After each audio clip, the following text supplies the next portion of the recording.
the bigger picture with our good friend Sid. Hi, Sid. Hey, how are you? I'm good. I'm good, and tons of stuff have happened in the UAP field. So we're gonna pause the archaeology bit for now, Mm-hmm. and I also got a really cool show planned around remote viewing, Nice. which will be later on. But first of all, let's dive into some of the recent headlines that people probably have missed, and this one is the most important one. And that is last Thursday. That was Thursday, the 26th, I think. House members went to meet the Inspector General of the DOD, if I'm not mistaken. Yeah, the DOD. What's the date of the 26th? Okay. Yeah, yeah. So that was last Thursday, and these Scifs are sensitive, compartmented information facility briefings Yeah.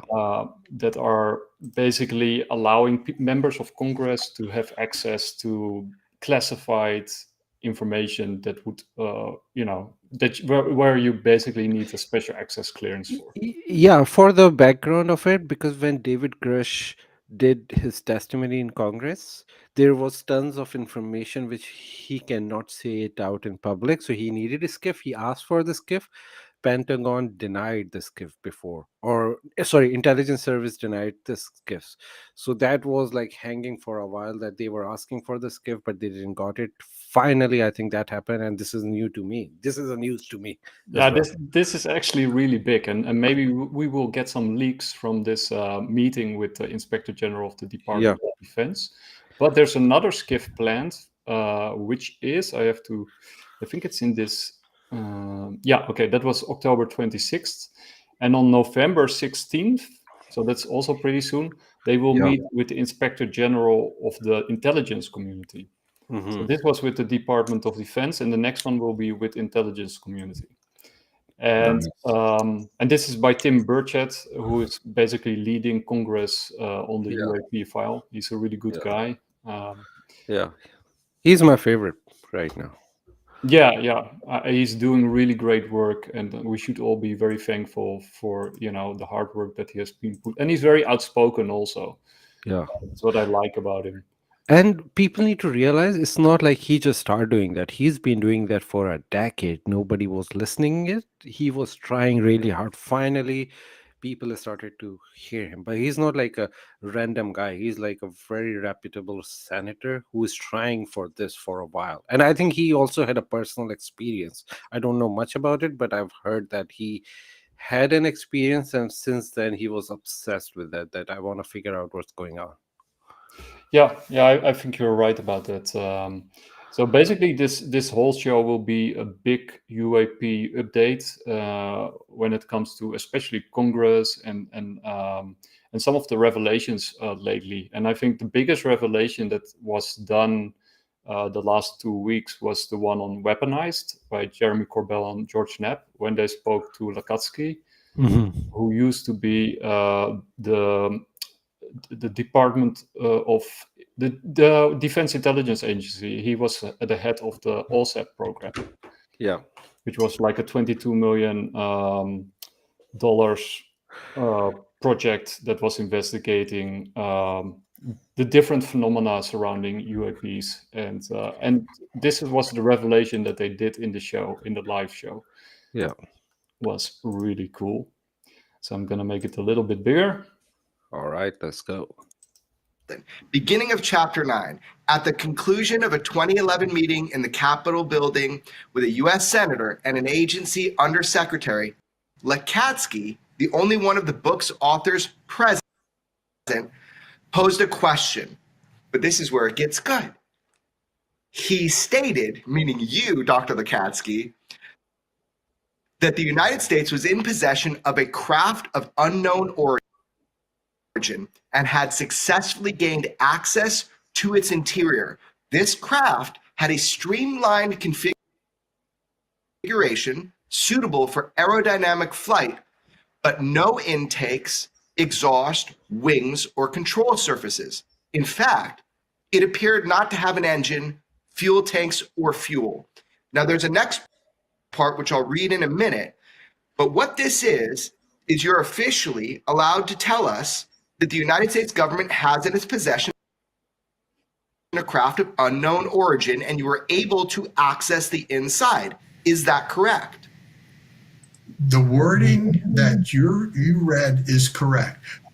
You're going beyond the wording. No, I'm not. I'm asking you, did that meeting happen? And is it true? And it's true. Yes. Okay, so you're telling us, you told us, because you were allowed to tell us, that our government has a UFO in its possession and has been able to access the inside of it, right? Yes.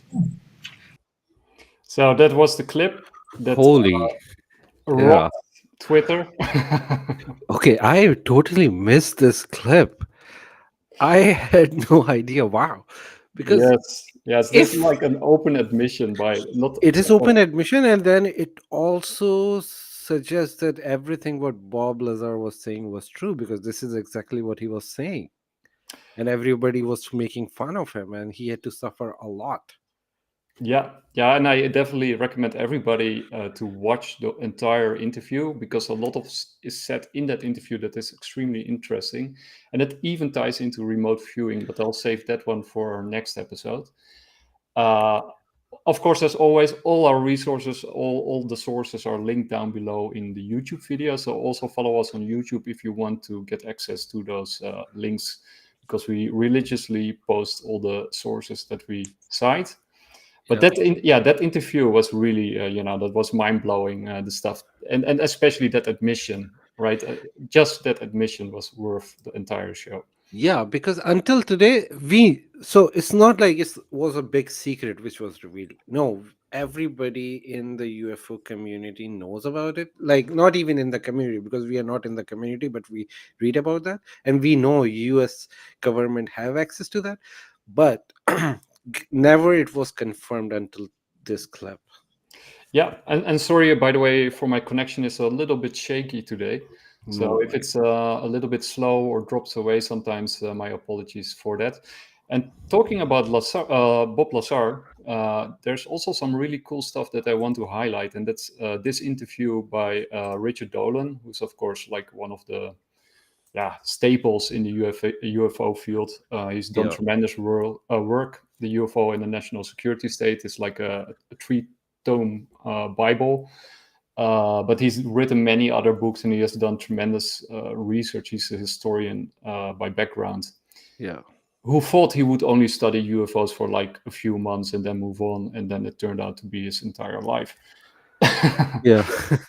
But anyway, Richard Dolan has a history. I think it was a part of like CIA thing as well, like misinformation. It was a big story, so people need to go and read about him. But yeah, right now he's like one of the biggest name in UFO popularization in the mainstream. So yeah, he's done work in different areas. That's true. Yeah. Also when it comes to 911, by the way. Yeah. But this interview is really cool. It's not really, it's not about that they discovered alien bodies or UFOs or whatever. It's actually an interview with this guy who is, I believe, the CEO of this project called Gravator. And what they're building is really cool. It's like a really huge project. It's like a very big company, is it? And they're recreating the Bob Lazar experience. So they worked intensely with Bob Lazar for, I think it was 2 years or something, like a very long time. And what they're building with the Unreal Engine is basically the S4 site that Bob Lazar worked at. And they're going to release a documentary beginning next year. I think he said February next year, with Bob Lazar in it, walking through this 3D environment that they recreated almost to the letter. Bob Lazar was so taken away by sort of the skill and the realism of the project that he was sort of reliving his time there, because it all made sense. Like but they also show in that I won't show it because I don't want to get into copyright stuff.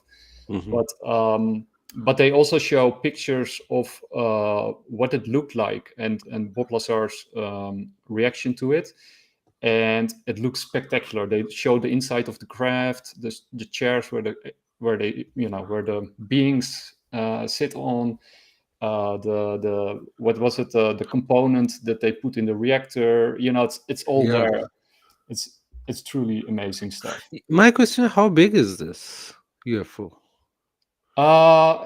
It's called the sport model. Mhm. But they also show the other models, because Bob Lazar, at one point, Bob Lazar walks through this hallway, and then they open the hangars, and then he sees like I think 10 or 12 different UFOs. But he only worked on the sport model, as he called it, which is like a small ship. You Mhm. actually have to bend down in order to gain access to it. It's tiny, and the chairs that they sit on are like for children almost. And there was always sort of like controversy, because Bob Lazar said, like, when I entered the hangar, I could see the UFO, and I saw the American flag upside down next to the entrance. And people always said, like, that's nonsense, because from that angle you cannot see the flag. But once they sort of measured everything based on his testimony, it all matched up, and you can actually see the flag from entering the hangar. Like it's sort of kind of Yeah. mind blowing. Yeah. No, I know that he was once walking around the hangar and he peeked into it and he saw a UFO. So that's true. But basically, I think his main project was to work with the sphere, right? He was working No, with a scientist who gave them a sphere and they were supposed to decode it. And the no. previous scientist died working on that sphere or something. Yeah, he actually worked also inside the UFO, so he's been Yeah. in it, but he was sort of his task was to research the propulsion system. Yeah. So sort of how did the thing actually move or propel itself through, through space. And basically, it's also kind of nice by our previous segment that we just showed with the DIA. Uh-huh. Because they also said, like, there was no clear propulsion system, there were no wings, there were etc. And that is actually also the case with this specific UAP that Bob Lazar worked on. This is one thing about all the UFO videos, that none of them have any wings. So Mm-hmm. all the videos we have seen out there, either coming from Pentagon or like publicly released, like people shot it, none of them have any wings. The closest we can get is the triangle one, Yeah, which can glide, but most of them are like a sphere or a tic tac or a cube. true. Yeah, They they are have many yeah, different shapes, and that's yeah, also something that Lacatski said in that interview from Weaponized, yeah. that they have these tremendous variety in shapes, which doesn't make a lot of sense. Why Mm. not stick to one design? Um, so basically, it's a documentary that comes out, and then you see Bob Lazar talking about his experiences working there and what he was working on, and etc. While he's walking through this 3D environment, and then they're gonna release a 3D environment of the S4 site that he worked, for everybody to sort of look around with your VR glasses, and you can put the material into the reactor, and you can walk into the UAP. You can see the other UFOs, and it looks incredible. One thing about why the design is like look very different. If you have worked in the 3D modeling, I have done it. So when you have designed a model and you create something inside, it looks perfectly fine. But sometimes when you export from a different file, especially if it's designed on a different software, and you bring it into your project, it just become a ball. So Yeah, maybe we live in a simulation and these UFOs, they look different, but when you bring it from different reality to our reality perceive them just as a sphere or a tic tac or just like a basic material, which is not like an actual design. That I also, yeah. yeah. So this also goes in the direction of that they are coming from different dimensions, and our reality is not able to read them and transmit the data to our brain or our tools properly. Yeah, I think I agree with that. Because I think it was Carl Sagan who once talked about you got 3 dimensions, but there's Yeah. also the 4th dimension, and then he sort of highlighted how that sort of 4th dimension might be perceived in our reality, the same way that like a 3D shape can be perceived in a 2D environment, like a circle, Yep. and you're sort of missing the first I, dimension. I will suggest to everyone that go and listen to that Carl Sagan explanation of 2D dimension to 3D and then 3D to 4D, which is like amazing. For them, it's like if you drop a sphere in the 2D dimension, it will look like a line to them, but a line which is expanding and then collapsing. Yeah, They yeah. won't see the actual shape. I'll link it down below. It's Yeah. it's a truly memorable interview that he did, or sort of lecture, more like a lecture.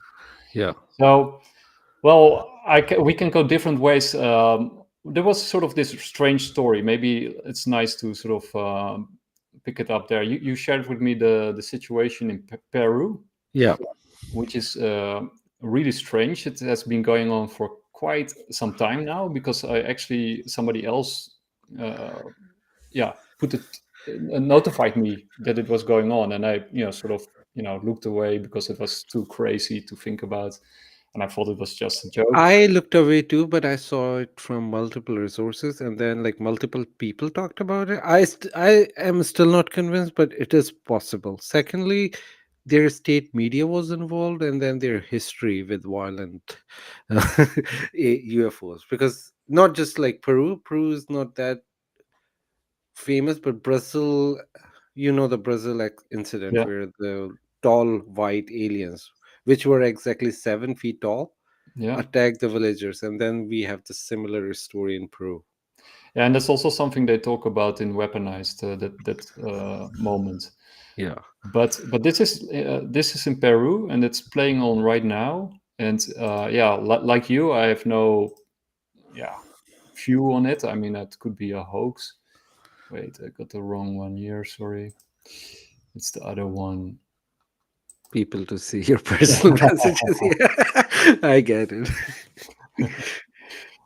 So there we go. This one. I think we can pick it up here. Is all over the Peruvian news, all over mainstream Peruvian news. I've been watching mainstream Peruvian news for the last 2 days, and they're covering it in a very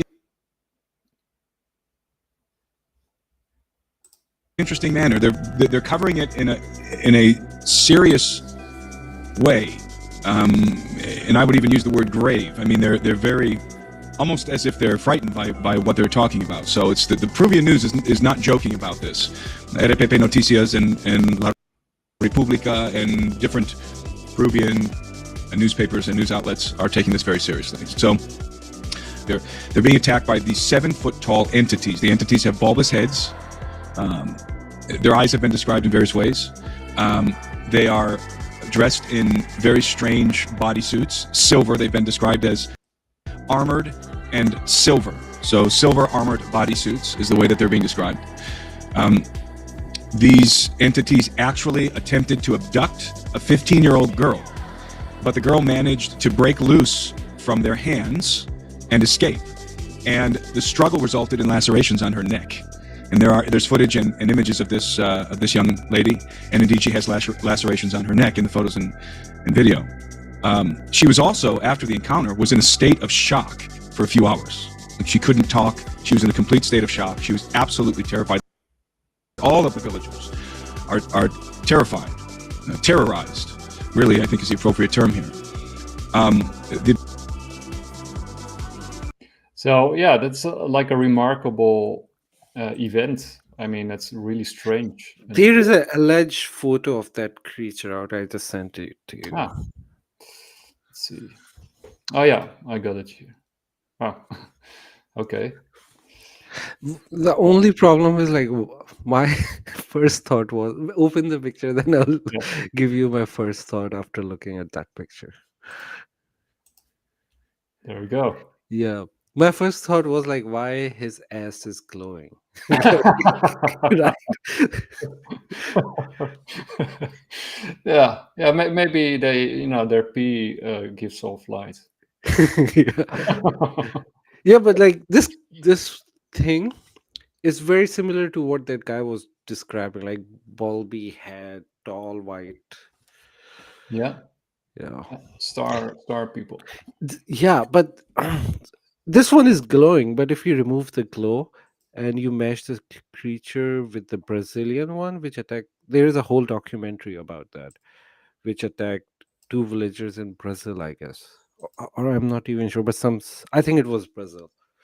Oh, bizarre. And yeah, so they were like the same thing. One thing they specifically said that there was like a very bad smell coming from those beings, like a biological smell.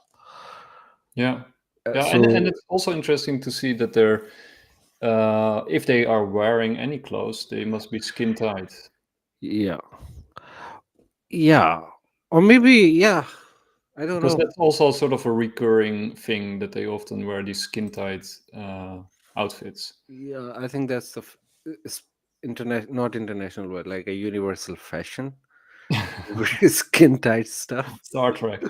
Yeah, yeah, Yeah, but it's bizarre. So the first time I heard about it, I simply ignored it because it was too crazy, um, and that's sort of typical in this field, right? Because you have this comfort zone, right? Mhm. Like the Anunnaki, right? That we talked about last time. Yeah, Talking to you, it made me look into it, and then I dip my toes into it, and then you feel the water is yeah. No, lukewarm. Anunnaki's thing is very serious, and it Yeah. was like not like crazy theory like reptilians and stuff, right? Anunnaki thing, we have like it's the whole archaeological evidence is there for something to be there. It could be just like a made up story, but at least there's a legend. It's not a kooky theory. No, Same no. with same with the these things. One thing I also say that in Peru they are very spiritual people. Like all the shamans are there. People go to Peru for Machu ayahuasca and Picchu. stuff. Yeah. So there is a possibility that these people who do all these things somehow open a portal to another universe where these beings are coming from, and some of them are violent. And to be honest, like we psychedelic people understand that there are good beings out there when you do the psychedelic journey through mushrooms or ayahuasca, and then there are bad beings out there. So there is a possibility that some bad beings come in and they attack, or maybe they are just good and they're confused because somehow you opened a portal and grabbed some people by mistake or whatever. Yeah. Yeah. I mean, the possibilities are endless. And talking about, because like you say, like it's very hard to sort of ascribe a motive to them. What Yeah, they're here for, what they're doing. Their actions seem erratic, bizarre, yeah, absurd, strange. They come also in different shapes, sometimes really strange beings with very different kind of looks. yeah, Through time, they also sort of take different appearances. So I also really like the Bob Lazar, Bob Lazar. I mean the Jacques Vallée theory that that's sort of, and that's basically also something that you just said with the UFOs, that they have to. It's a sort of a communication problem on different levels. yeah, And this guy that I'm gonna show now, I have to, yeah, this one.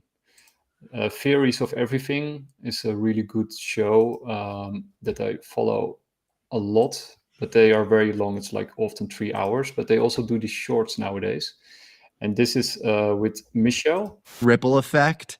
And he actually managed to interview David Grush. So there's an interview of this guy with David Mhm. Grush.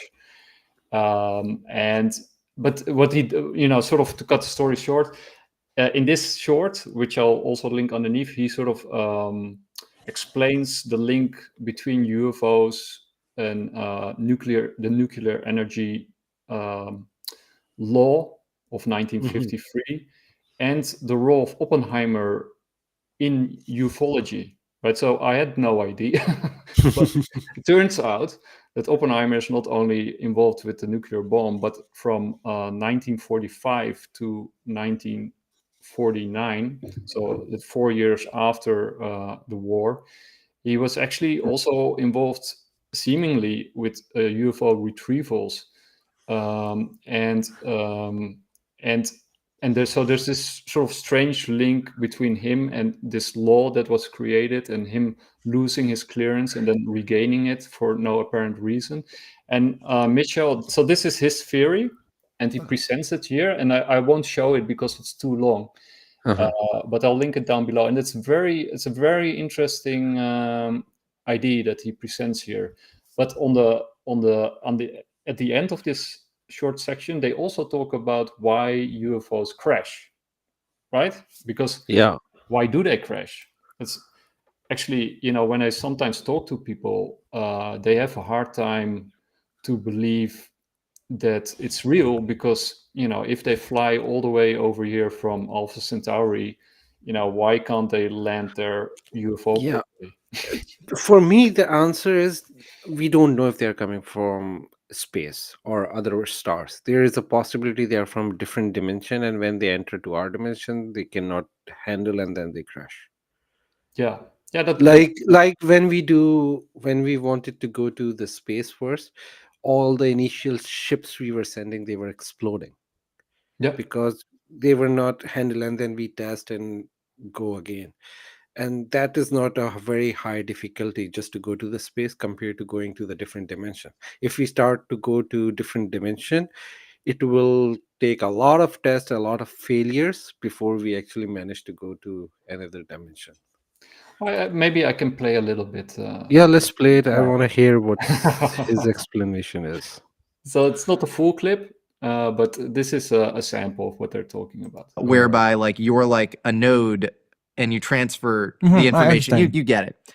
So I don't know why they crash, but I think it's we're so limited. If we were speaking from the perspective of like an ant colony, like wondering why humans do certain things. We're just so epistemologically limited would be my sort of main counterpoint. So do you want to hear my what do you think? Unsubstantiated conjecture? Please. Yeah. Okay, again, and this is just if I was to speculate completely. It could be the case that it's just the nature of these devices. So that they're so temperamental that it's a miracle. Like 49 out of 50 are supposed to crash. And it's a miracle that they only have 1 out of 100. Yep. Okay, so it could be that. And it also could be that they just don't care about them in the same way we fly drones into volcanoes. Yep. And so we're like, all right, well, whatever. They're so inexpensive. So it could be like that. It could also be that, well, something else that I don't agree with is when people say, if they have anti-gravity, then they're so much more advanced. I don't see that as being the case. So, for instance, it may be that it's an independent technology. So, for instance, it's conceivable one country could have developed the steam locomotive, whereas another developed superconductors. Yep. And then each would look at the other one and say, whoa, you're way more advanced than me. Advanced compared to what? It's not like it's a singular scale. Totally. It's not linear. Yeah, it's like the LK99 stuff's probably BS. It's probably wrong. But like say that had, say you figured out the Meissner and effect look how and it came close out it of, was. look at how close it is. And say that came out of Korea. Like that would be some sort of super asymptotal. That would be like a stepwise leap. And yeah, it's not like you have to like build on some necessary bedrock. Exactly. Yeah, I'm with you. Yeah, or let's imagine another culture has fiber optics and another one has sustainable agriculture. Yep. Like each one would look at the other and be like, "Oh, you're leagues ahead." If you enjoy. So yeah, these are they actually run through more of these, but there's sort of because basically the only thing that you can do is speculate. But there are more than that. It's not even. First of all, accidents happen, and anyone can have accident. We are very advanced with our vehicles, right? Like cars and stuff, and then we get hundreds of thousands of deaths per year. Yeah. Our airplane, we are running them with all the best procedures, still we get plane crashes and stuff. So that's not a question why it's happening. And secondly, it's not very common for UFO to crash. The last crash I know is like 1947. There was like a world war going at that time. Yeah. Well, it ended, but you know, not just like whole world was peaceful right after 1945. There was a lot of things were happening. So maybe, or some weather thing happened. The only crash we know is that, and after that everything else is mostly coming out as an archaeological dig. So if they came here thousands of, like hundreds of thousands of years ago, they left their ship. Yeah. Yeah. And Most of them are, the retrieval program is not just crashes, they are mostly archaeological digs. And the only reliable crash we know is 1947 Roswell, Mexico. Yeah, and talking about that one and what you said about the weather, I think it was Philip Corso who said in that book that it was probably the lightning that sort of took out the UFO, because it was such a ferocious weather, like, tremendous storms with huge lightning bolts. Yeah. And with one lightning bolt you can basically energize I think a large chunk of People need to understand the intensity of a lightning bolt is 5 times hotter than the surface of the sun. yeah.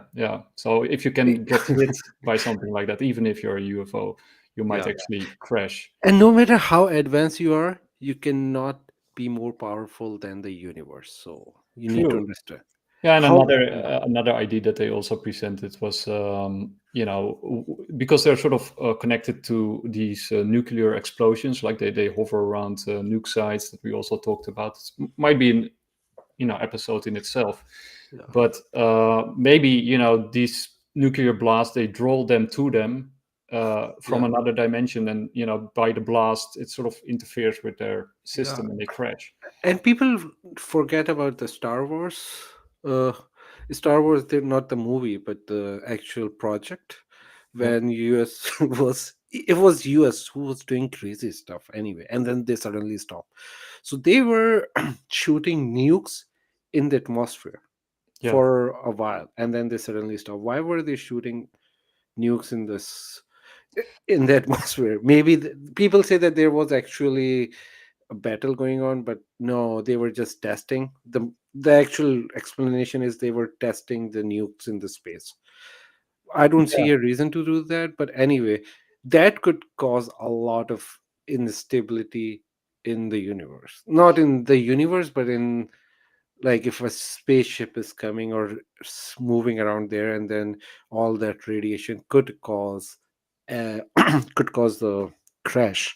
Or maybe that's the invitation to different people, because if you blow up nukes in the space, a lot of people, not the people, but a lot of the aliens, if they have like proper equipment, they can see, okay, something is happening over there, and then they want to go and investigate, because it's not natural. Like, for example, when SETI receive FBRs, like fast radio, FBRs, right?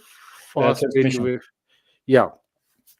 Radio waves. So we always, like, all our equipment is investigating that. All the scientists, like, why we are getting that. And so stuff like that, when something unnatural happen, if they are watching, they will see, okay, there is something going on, and then they will send their detectives to investigate what's up.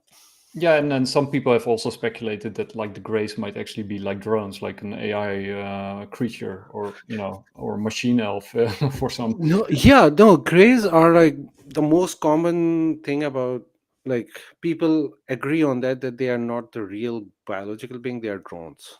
Yeah.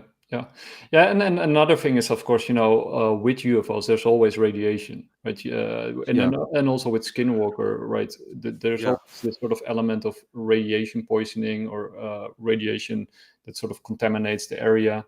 So there is sort of a nuclear link. And also, I forgot the element that Bob Lazar mentioned that he worked with. It sort of slipped my mind, but that element might also be some kind of radiation or sort of nuclear. I have no idea, but And all these UFOs are most frequently found near the nuclear reactor. Yeah. This is also like wherever there is a nuclear reactor, you will find the frequency of UFO encounters. True. And I think it was Jacques Vallée who also mentioned, like, maybe they're also element 115. That's it. Yeah, Also, that so- was Bob Lazar who first talked about it. Nobody knew, and at that time, and all the scientists came out that that's impossible. There cannot be an element 115. But I think CERN in 2012 or 13 actually successfully created that for a few seconds or milliseconds, but they know that the element 150 is possible. Did you say CERN? CERN, yeah. Oh, okay. I didn't know that. Yeah, so he said that in 1980s, at that time there was no element 115. But when CERN was experimenting about all those things, they successfully created element 115. Okay, I'm gonna search on internet. Maybe I Yeah. can link it down below. And another thing is what I also I couldn't find it. It's in one of these interviews, but I watched too many interviews. But somebody said that they're also trying to sometimes activate nukes or nuclear activity in order to draw them in on purpose. Right, to draw in UFOs, to study them, right? Because there's this correlation between UFOs and nuclear activity, that governments actually are using nuclear activity in order to draw them in order to study them. Yeah, that's true. Also, but yeah, I don't know about this theory because there's no reported test for nukes going on right now for a while. Yeah, but it doesn't have to be that you actually detonate one, but just that you turn a silo on, like a nuke, without launching it, right? So sort of just in order to draw them out. Yeah, so it is possible. Yeah. So I got more stuff, so I'm gonna sort of run through it a little bit, and then we'll just discuss it. So this one is an interview by George Knapp and John Alexander. And they're talking basically about skinwalkers and UFOs. But this particular segment is, I think, very interesting. So let's take a listen.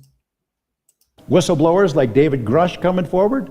He was assigned a job to check out these special access programs. The head of the UAP task force, a guy named Jay Stratton, said, look, you've got the clearances. Go into these stovepipe programs, special access programs, the things that are off the books. Is it true that we got crashed saucers, that we're doing reverse engineering, that somebody's got alien bodies stashed somewhere? Let's find out. Dave Grush spent 14 months looking into it. He had more than 40 witnesses that he says he interviewed, that they all had clearances. He got their names and information, the programs they worked on. He gave that to the Inspector General of the Intelligence Community. That Inspector General issued a report saying, we find this to be timely and credible. And then he went to Congress and told his story. I don't know that everything he says is true. I don't know that he knows whether it's true, but those names of those witnesses have come forward to, at least behind the scenes, to Congress and to the Inspector General. I hope that we all get to learn more, but it's not a plot. It just... So I think that was sort of interesting segment. That's probably why I chose it in order to sort of the credibility of David Grush and who he is and what actually motivated him, or what was his assignment, because he basically got this assignment to do the research. It's not just like he came out with a story. He was actually assigned to dig into this because he had the clearances and the background to do it, and he was assigned this mission to sort of look into it. Yeah, it was literally his job to find it out. So David Grush is not like your average UFO whistleblower. He's like person who was supposed to investigate, and then he came out and investigated it. Inspector General verified that information, and then he gave his testimony to Congress in front of like all Americans, in fact the whole world. So this is not a normal case. That's why. And then the best attack they can come against him was like he had PTSD. Dude, everybody has PTSD these days.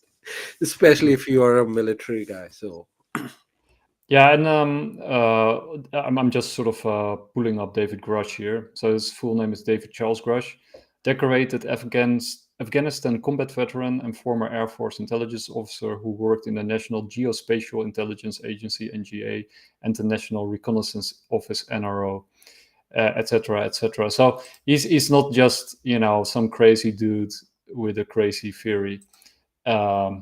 So people should really take notice, and if you haven't listened yet, watch the entire congressional hearing with David Grush and the two the pilots that are also very interesting with the Nimitz UFO.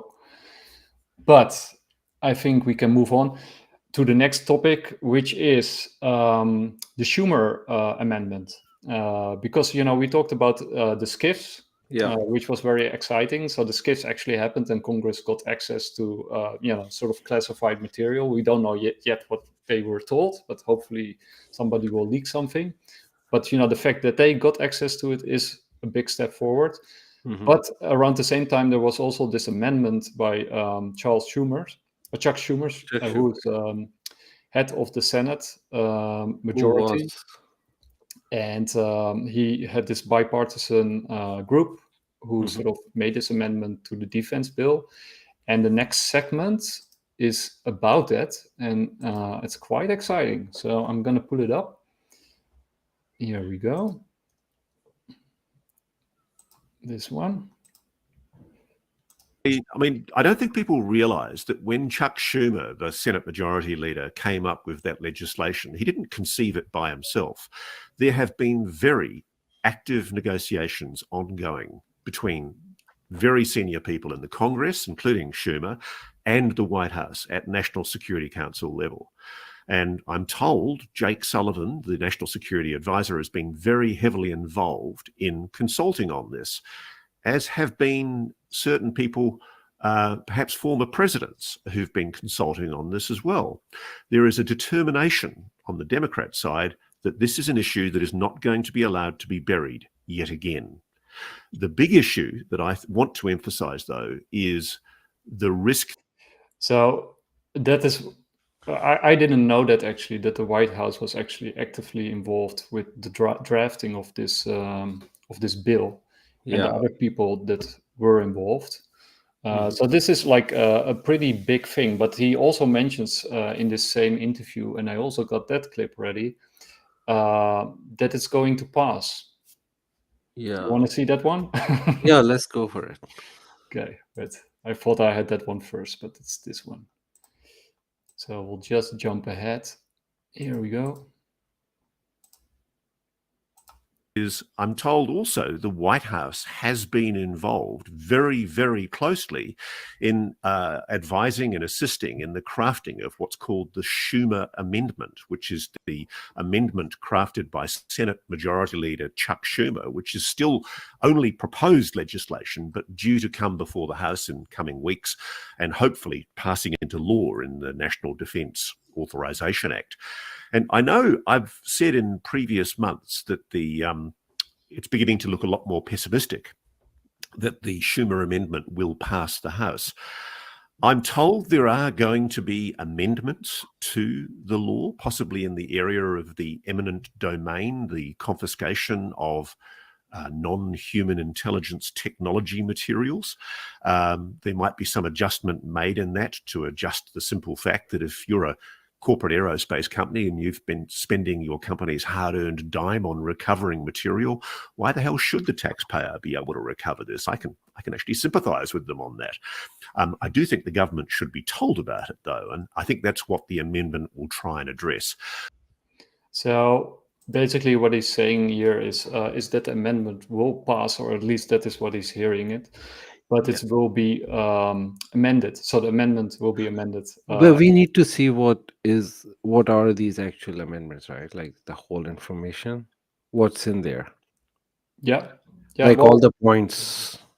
Yeah. Well, actually, basically also watch the entire clip, because this is need to know. So if you want to stay in the know on the UAP file, I think there's no better place to follow than need to know.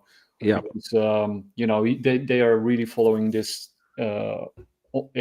every step of the way, and they're also actively involved, right? Because Coldheart is, talking to all these people in Congress, but also his contacts in different places.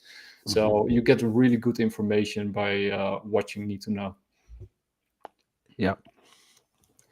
But so basically they also talked about what is in the amendment in another show. I think we also sort of showed that in one of our previous shows, I think 2 or 3 shows ago, where they really sort of discussed the nitty-gritty of the amendment itself. I'll try to find it and also link it. But it is the amendment where they talk about non-human intelligence, and that they would love to confiscate this material from these private aerospace companies. I think Coulthard has mentioned Lockheed Martin a couple of times by name, but it's plural, so there's multiple companies involved. And there's a lot of other stuff that that's also an amendment. And basically what I can remember from that episode is that they demand full disclosure. So One thing I noticed, like since 2020, they are adding little bit about UFO release in every bill, or at least every major bill. Like COVID-19 bill has something about UFO, which didn't make sense. But at that time, it was in the news that there is all thing about like, okay, pandemic is happening. You need to do lockdown. You need to release these funds. You need to support the people, save the jobs. And then there was like a clause about UFOs disclosure. So there is a big effort going on from a while that people, when I say people, I mean these senators or the lawmakers, they are adding little bit of those things in those bills. So when that law passed, the whole thing, which they had to at that time, secretly they also allow some bits of disclosure, and then they have to disclose. And this is going on, and now they are fully doing that Schumer amendment. So this is going on for a while, and people who look at American politics and read the news, they will see there was something going on. And then there was also one weird thing. They always come up with a very detailed bill and don't even let lawmakers to read it before they vote. So most of the time they don't even know what's going on. So but they just vote. So most of the time, and nobody has the time to go through with the 500 points in there. They just go and they approve it. They vote most of the time yes, and they approved it, and then something later on comes out from that. Yeah, that's true. They often put stuff in there that is sort of irrelevant. Which is very weird. Why the people who are voting on those bills don't know what's in the bill, which also goes to the back to the big conspiracy, like the big picture, that there are big chess players who are moving the pawns, and these guys are just the pawns, like these politicians. And then there's like a bigger picture outside, and we need to see like how is this even a thing when the people who were supposed to make a law didn't even know what law they are making. This is weird to me. And these are also sort of the big institutions that are influencing our politicians. And then there is a thing about Lockheed Martin and all this weapon industry. They can't sustain wars for a long time, but they need their budget. So they had to create a new enemy. Right now they can bank on Middle East or Russia, but that's not going to be forever. And their thing is to create weapons to fight, and they want more and more budget. So they also need to create an alien enemy which we don't know anything about, and we will put all our money into these companies to build a weapon to defend Earth. That's also a conspiracy. I mean, this is of course pure conjecture on our part. That makes it also fun, and that's why we call it the bigger picture, because you were basically speculating about what could be going on behind the screens. Everything I'm saying is a speculation. So but even I don't believe all those things, but I like to go to those territories and explore the possibilities. True, and these are conjectures, but they do have sort of a truth to them, right? I mean, stuff like this does happen, right? They do make these bills really big in order to stuff stuff in there that can Yeah. pass. Oh yeah, that was a fact. But That's like a fact, around yeah.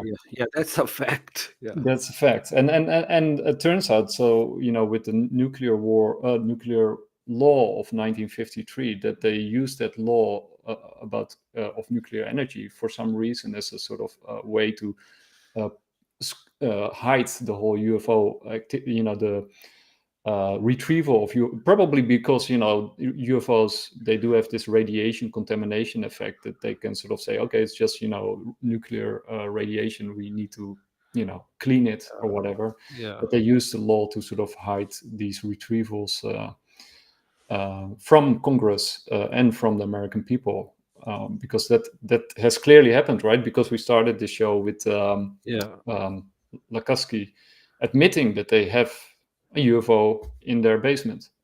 There is also a possibility that all those Fukushima, Chernobyl disasters was caused deliberately to invite these UFOs to study them, because humans are evil.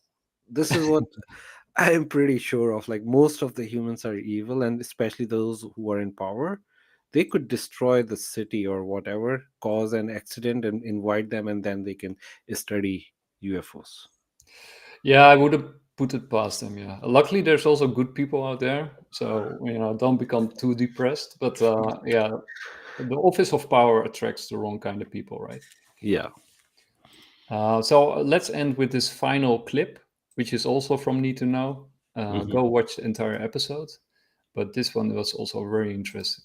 I can tell you, Bryce, one glimmer of good news, one optimistic ray of hope in the otherwise sordid swamp of misery relating to the UAP disclosure field is the probability now that I think it's more likely than not that the Schumer amendment will pass into law in the National Defense Authorization Act, and that we will go into next year with a presidential records review panel for UAPs.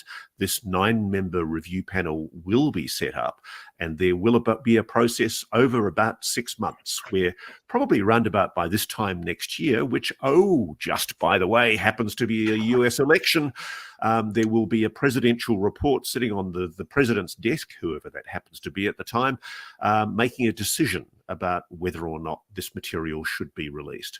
And yeah, well, anyway, that was the clip that that was the clip that I was searching for, which was at the end. So somewhere next year around this time, either in secret, because they won't make it public, or hopefully public, all this stuff will be released.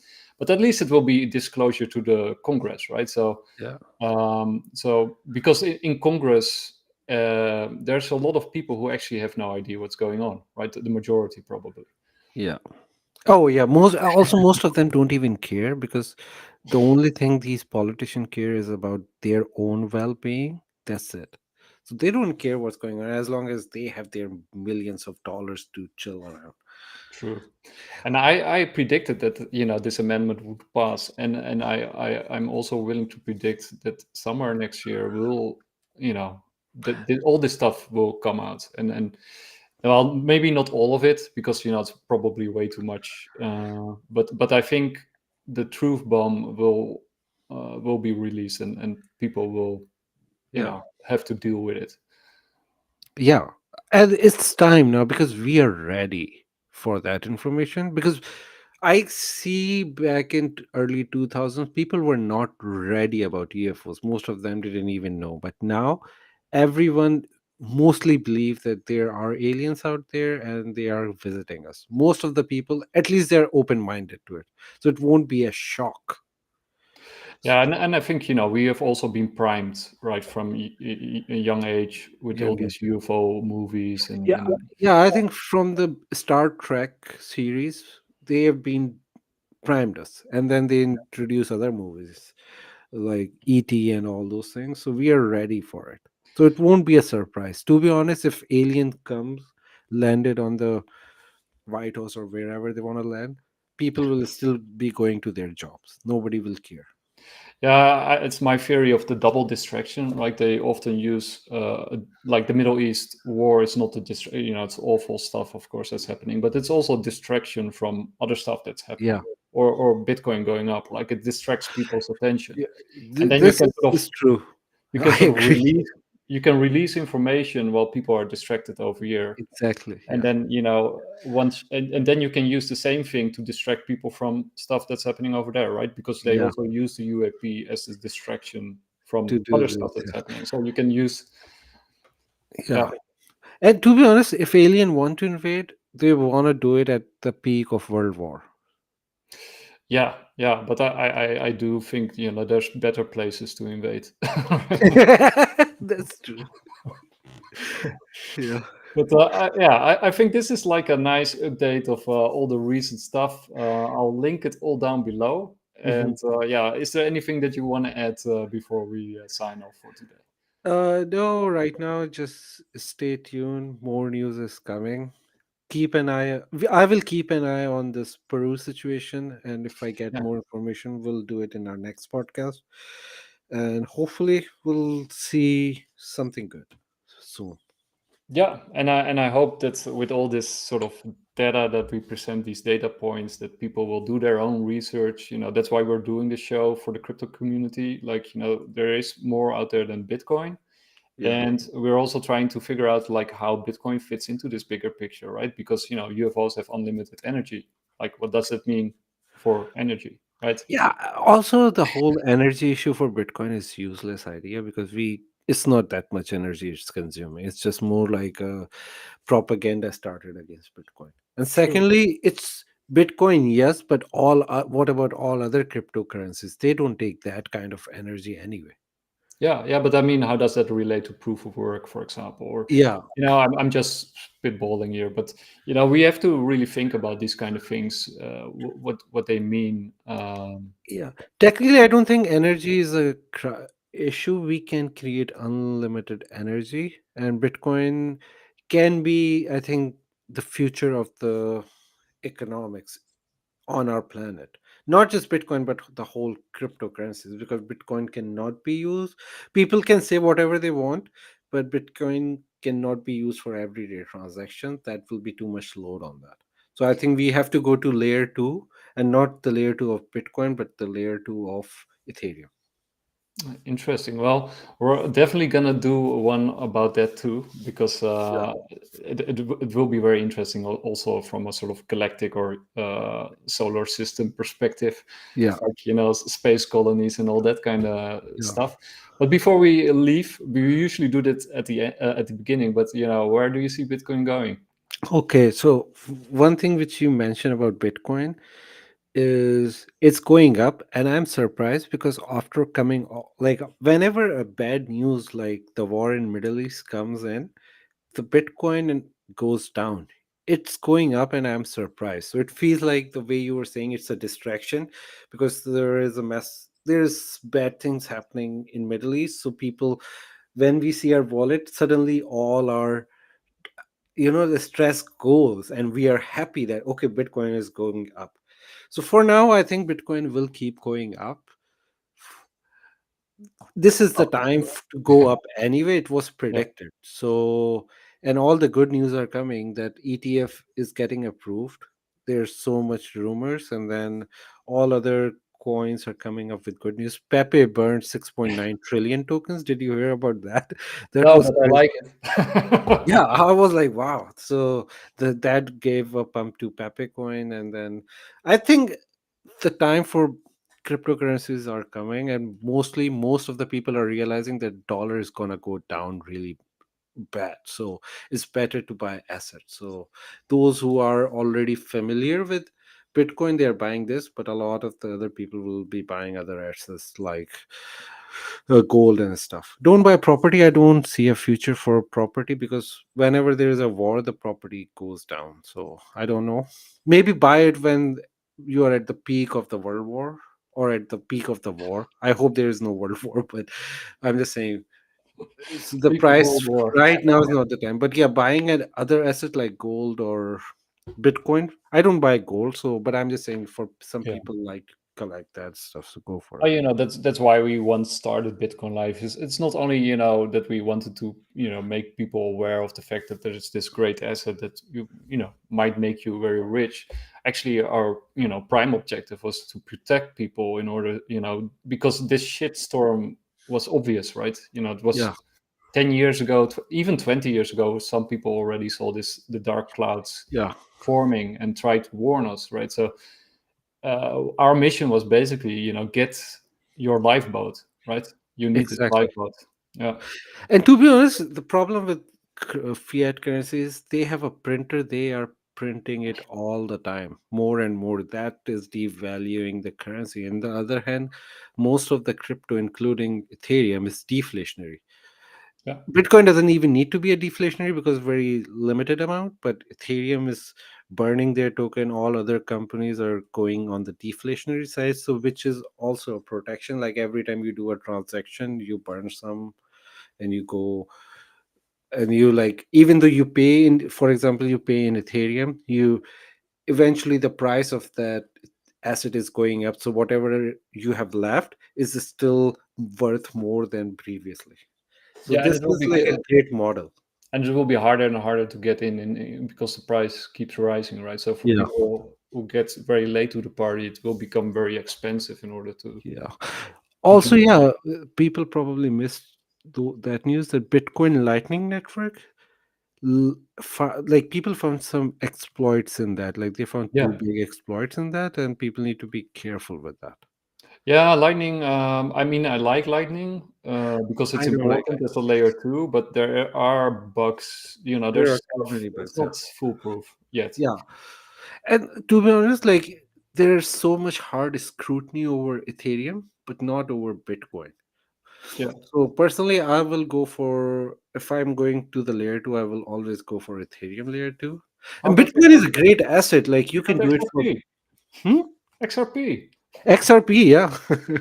No, I'm just saying if I'm going to the layer 2, XRP is itself an Ethereum competitor, right? It's layer 1. Yeah, that's true. Well, yeah, XRP is like, I think in the future, XRP will do the best. Yeah. That will be the next Bitcoin. But not in terms of price wise. I'm talking in terms of market cap. Yeah. Oh, that's what you. Okay. Yeah. Yeah. That could very well be the case. Yeah. Yeah. Well, anyway, it was fun, Sid, and we're gonna do it again in about probably 2 weeks. And then, either we're gonna talk about remote viewing or archaeology or galactic money, or I don't know. Or maybe alien invade and we have like live news to cover about that. We can do live reporting. Yeah. Probably like if alien invade, we have to go live 24/7 and report that. But that'll be a big news. Yeah, but well, it is the right time to do this show, right? There's so much Yeah. crazy stuff going on. So if people want to get primed, follow us on the bigger picture. You're also welcome to join the discussion if you think you have stuff or a view on these things that you want to share. Just drop us a DM and you might be in the show. And please if you have any videos like you have recorded yourself, send it to us. We will definitely discuss that. Yeah, and show it if you want. Yeah. Cool. Okay. And with that, it's the end of Sunday. I'm going to take some rest. And I wish everybody a really nice evening, morning, afternoon, wherever you are.